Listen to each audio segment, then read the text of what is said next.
Okay, never mind. That was not the end of problem 2. So this is the end of problem 2. So part F, the address of the next instruction is stored in which register in the CPU? So EAX is just a regular register. ESI we haven't learned about. EBP and ESP are both associated with the stack. And from your definitions that you can have in your equation sheet, you can remember that EIP is the register that stores the next instruction. If we look at the output even here in the assembly code, we can see that EIP is shown for us. And this address, starting with OX80483, that's something that looks like an address to us. And even here, it kind of gives you a hint that it is main plus 90.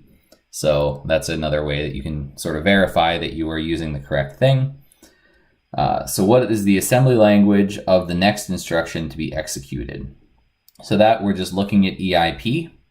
EIP is 80483CE, and it tells us here that it's also main plus 90. So we can look in the addresses of instructions, which are on the left-hand side of this output. So the actual instructions themselves in assembly are shown on the right. Their addresses are shown on the left. So we just have to find 80483CE, and that's here. And again, we can verify main plus 90. So our assembly instruction is sub dword ptr. Whoops, I lost my space. EAX and OX19.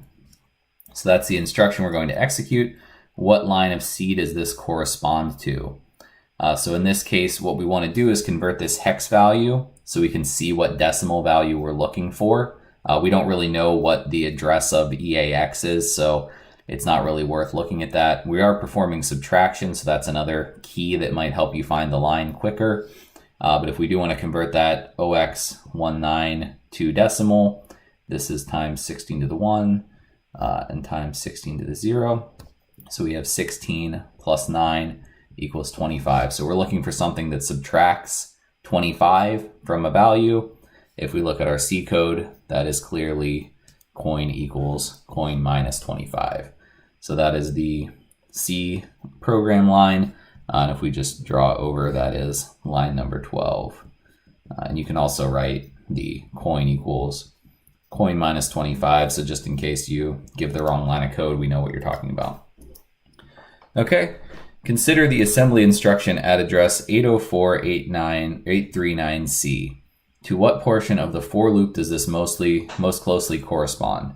So let's look for this address. Again, in the left-hand side, we're just looking to find 804.839C. 804.839C. So this is a comparison. And so what we're looking for is where the for loop is checking to see if we should continue, because it's doing a comparison. A comparison is something like less than in the C code. And so we need to read, this is where the loop variable is initialized. Nope. This is the Boolean expression of the loop used to determine if the loop should execute. So that is correct. It is a Boolean expression. It's a comparison operation. And so that's what that compare instruction is doing. So that is finally the end of question 2.